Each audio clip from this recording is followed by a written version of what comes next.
નમસ્કાર મિત્રો અને વડીલો, તમારું બધાનું ગુજરાતી સ્ટોરી ચેનલમાં સ્વાગત કરું છું. 21મી સદીની વહુ કેવી હોય આ વાંચી જાઓ એટલે સમજાઈ જશે. જો આ સ્ટોરી તમને પસંદ પડે તો આ ચેનલને સબસ્ક્રાઇબ, લાઇક, શેર અને કમેન્ટમાં ફીડબેક જરૂર આપજો. બાજુમાં રહેલ બેલ આઇકનને ઓન જરૂર કરજો જેથી તમે નવી વાર્તાઓ સાંભળી શકો. એક ઘરમાં લગ્ન થયા એટલે નવી વહુને ઘરની પરંપરા પ્રમાણે આવકારવામાં આવી અને ધામધૂમથી બંનેના લગ્ન થયા હતા. રિસેપ્શનની રાત્રે સ્ટેજ ઉપર ડાન્સ મસ્તી સાથે સાથે ઘણા કાર્યક્રમો યોજાયા હતા. એમાં પરિવારજનો સાથે ડાન્સ વગેરે કરતા છેલ્લે બહુ મોડું થઈ ગયું હતું અને માત્ર થોડા પરિવારજનો જ બચ્યા હતા. પછી રિસેપ્શન પૂરું કરીને બધા ઘરે ગયા.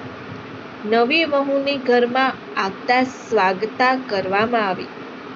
તેને પરિવારના સભ્યોએ બોલાવી અને બધા વચ્ચે બે શબ્દ કહેવા માટે જણાવ્યું.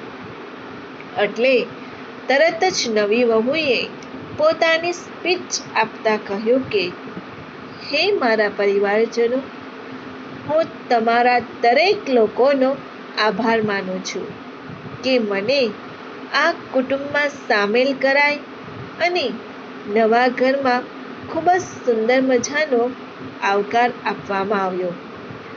સૌથી પહેલાં તો મારે દરેક લોકોને કહેવું છે કે મારી અહીં હાજરીથી કોઈ પણ લોકોને જરા પણ તકલીફ ન પડવી જોઈએ.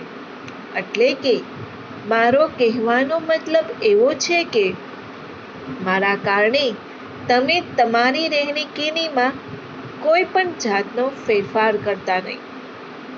તમે તમારી જિંદગી જે રીતે જીવી રહ્યા હતા એ જ રીતે નિયમિતપણે જીવવાનું ચાલુ રાખજો. આ સ્પીચ થોડી પરિવારજનોને અટપટી લાગી અને કોઈને કંઈ ગતાગમ પડી નહીં. એટલે તરત જ તેના સસરાએ તેને પૂછ્યું કે બેટા, તું કહેવા શું માંગે છે?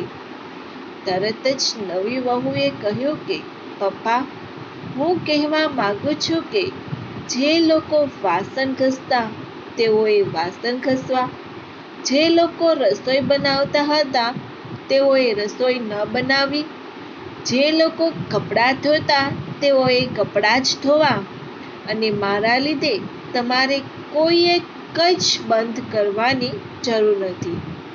જે લોકો કચરા પોતા કરી આખું ઘર ચોખ્ખું રાખતા તે લોકોએ પણ ચાલુ જ રાખવું. અને રહી વાત મારી, તો હું તો આ ઘરમાં ફક્ત તમારા દીકરાને કાબૂમાં રાખવા માટે જ આવી છું. આટલું કહીને તે હસવા લાગી. વહુના મોઢેથી આવું સાંભળીને ત્યાં હાજર સૌ લોકો ખડખડાટ હસી પડ્યા અને ત્યાં હાજર લોકોમાંથી તરત જ તે વહુના સસરા બોલવા લાગ્યા કે આને કહેવાય 21મી સદીની વહુરાણી. જો તમને પણ આ વાંચીને હસવું આવ્યું હોય તો શેર કરવાની છૂટ છે. જો આ સ્ટોરી તમને પસંદ પડી હોય તો આ ચેનલને સબસ્ક્રાઇબ, લાઇક, શેર અને તમારા મિત્ર જોડે શેર જરૂર કરજો.